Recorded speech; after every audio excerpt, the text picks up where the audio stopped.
Okay, so we have the 2005 Eliminator 125. Carburetor seems to be gummed up. It's not starting. I made the mistake of leaving gas in there over the season, a couple months, or probably over 6 months, which is silly.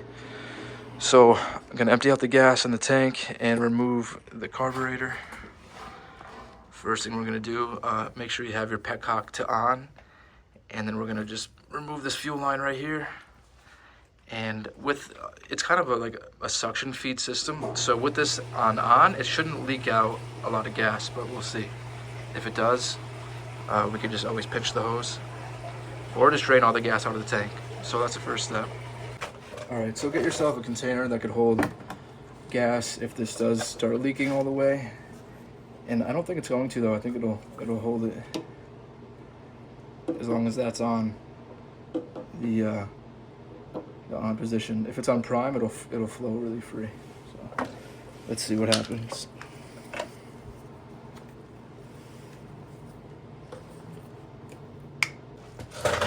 Okay, so I got this hose loose. Let's see how much gas.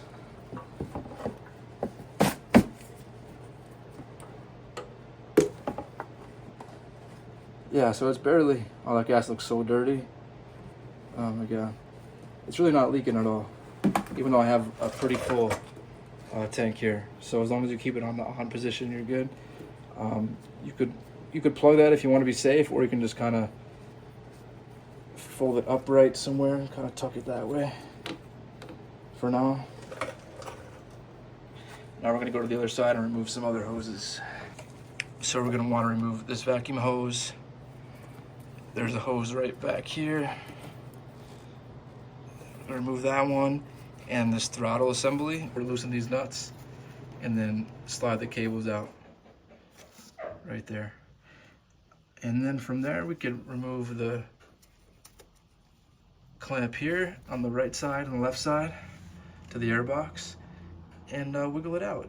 Shouldn't be too bad. Okay, so before we take off any of the vacuum hoses, we are going to loosen these two nuts right here. I already got them started. They were pretty snug. Don't worry about the bottom ones. Keep those where they are. Just loosen the tops.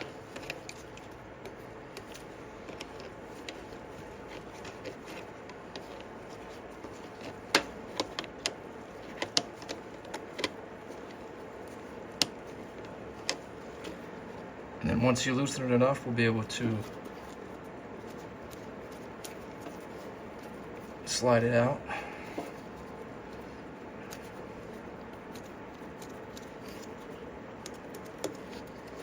Like that.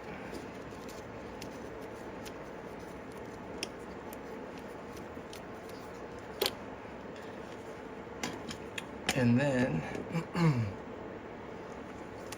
we'll be able to come down, pull this off. And I should have worn the thicker gloves. And then same with the one over here.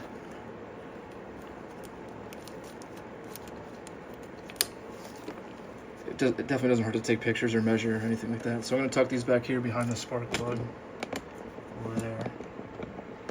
And now that's free. Now we just have these couple of hoses. We have that one back there. It's this one right here. Let's see if I could grab it and pull it. Oh yeah, it came right off.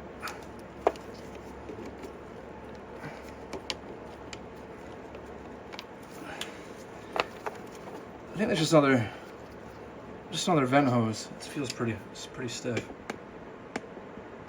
And then we have this one here.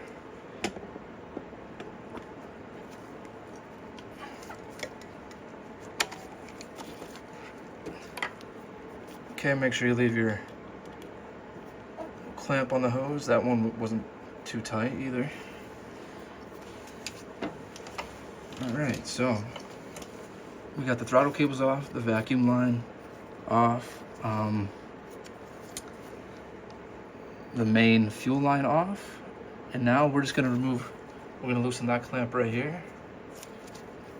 Just a Phillips head and then one on the other side, and we should be able to finagle this thing out of here.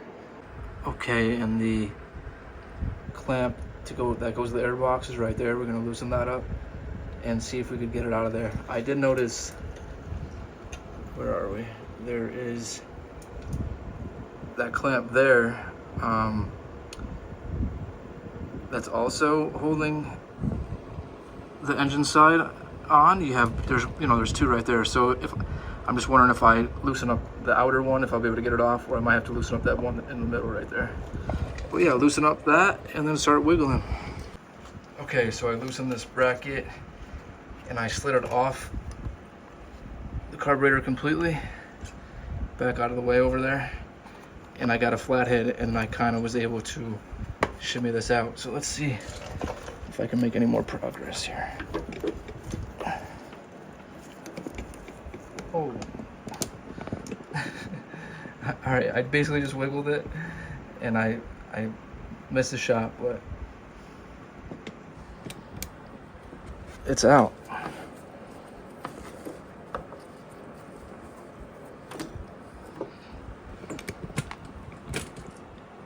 So I started from this side, got a flat head, and then just kind of pried it out. And then, because yeah, having to take the air box out would be a pain in the butt. So this works way better. All right, now comes the fun part. We're gonna take this apart and clean it. Okay, so I took the bowl off the bottom. That was pretty gunked up, so I cleaned that out with some carb cleaner, clean out that drain hole. That looks good. So then under the bowl you have your float. This is upside down, but you have your float, your main jet here, and your pilot jet, which is a small little thing here. So you want to clean this out, make sure you can see sunlight through it, or any sort of light.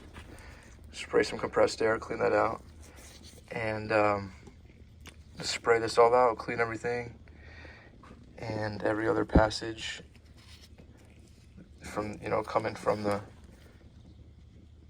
fuel inline to the other things. So yeah, it should run after this, hopefully. Make sure the emulsion tube flows and moves freely. When you lift it up, it should drop back down. And once you have this main jet removed, you could spray that with carb cleaner in there, compressed air, just to clean out the emulsion tube.